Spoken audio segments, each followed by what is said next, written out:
Good afternoon. Today, we were working on a 2015 Hyundai Sonata.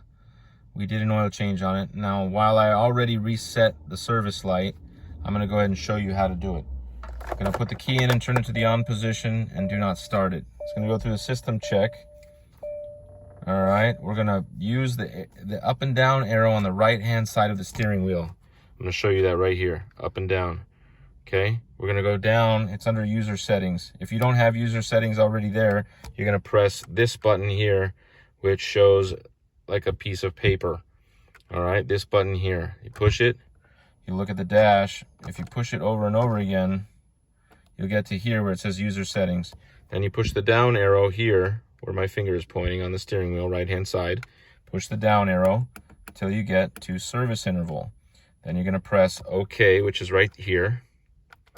Press OK, and it shows this screen. Then you're going to put it down to 3,000 and press OK.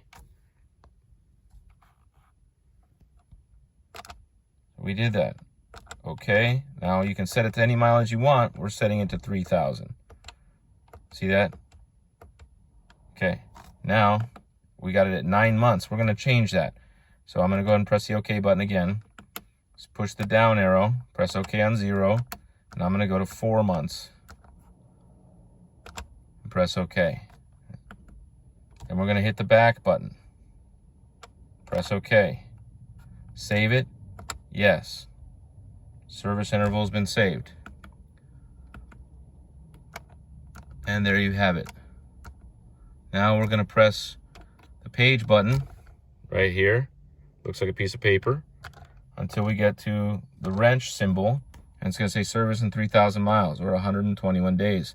We have it set. Thank you. Have a nice day.